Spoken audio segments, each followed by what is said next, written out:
Israel সবসময় লুকোছাপা করে, নিজের ক্ষয়ক্ষতির কথা লুকিয়ে রাখে। ইসরায়েলি জনগণকেও কথা বলতে দেয়া হয় না। এমনকি ইসরায়েলি গণমাধ্যমগুলোর ত্রুটিও চেপে ধরা হয়েছে।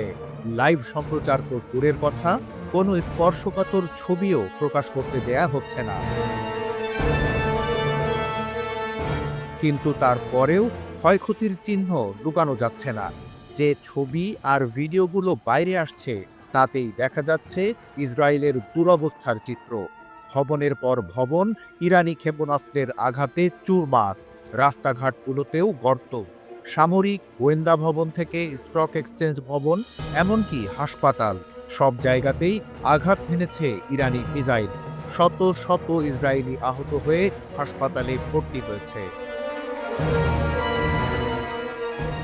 গত মঙ্গলবার ভোররাতে ইরান একযোগে ক্ষেপণাস্ত্র ও ড্রোন হামলা চালায় ইসরায়েলের গোয়েন্দা সংস্থা মোসাদ ও সামরিক কমান্ড সেন্টারের ওপর।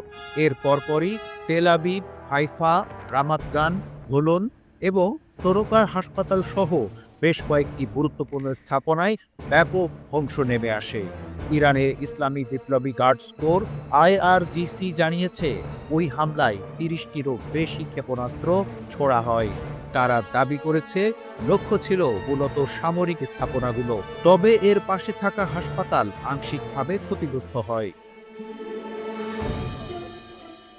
ইসরায়েলের স্বাস্থ্য মন্ত্রণালয়ের দেয়া তথ্য অনুযায়ী দেশটিতে এখনো পর্যন্ত আহত হয়েছে অন্তত ২,৩০০ জন মানুষ। সরকারি পরিসংখ্যান অনুযায়ী দেশটির আর্থিক কেন্দ্র তেল আবিবের স্টক এক্সচেঞ্জ ধ্বংস হয়ে গেছে।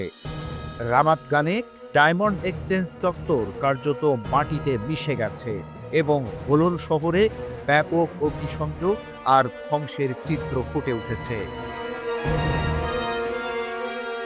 বিশ্লেষকদের মতে অতীতে ইসরায়েল তাদের ক্ষয়ক্ষতির মাত্রা অনেকটাই গোপন রাখতে পারত, কিন্তু এবার পরিস্থিতি সম্পূর্ণ ভিন্ন।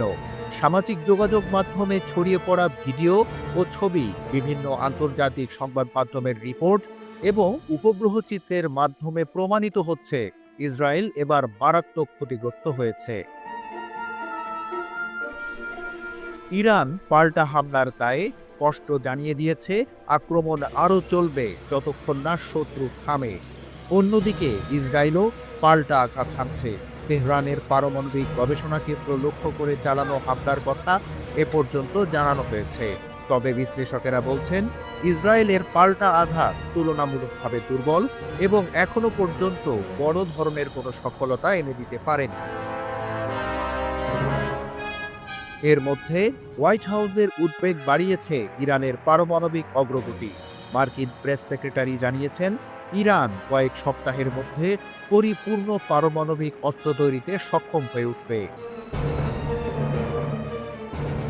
ইসরায়েলের প্রতিরক্ষা মন্ত্রী ইসরায়েল কার্টজ সরাসরি হুমকি দিয়েছেন ইরানের সর্বোচ্চ নেতা আয়াতুল্লাহ খামেনিকে। তবে খামেনি এর জবাবে বলেন, ইরানের ক্ষেপণাস্ত্র বিশ্বের সম্মানিত মানুষদের গর্বিত করেছে।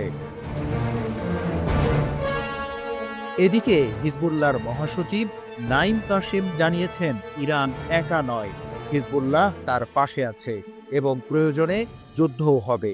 তুরস্ক ইতিমধ্যেই সীমান্ত নিরাপত্তা জোরদার করেছে।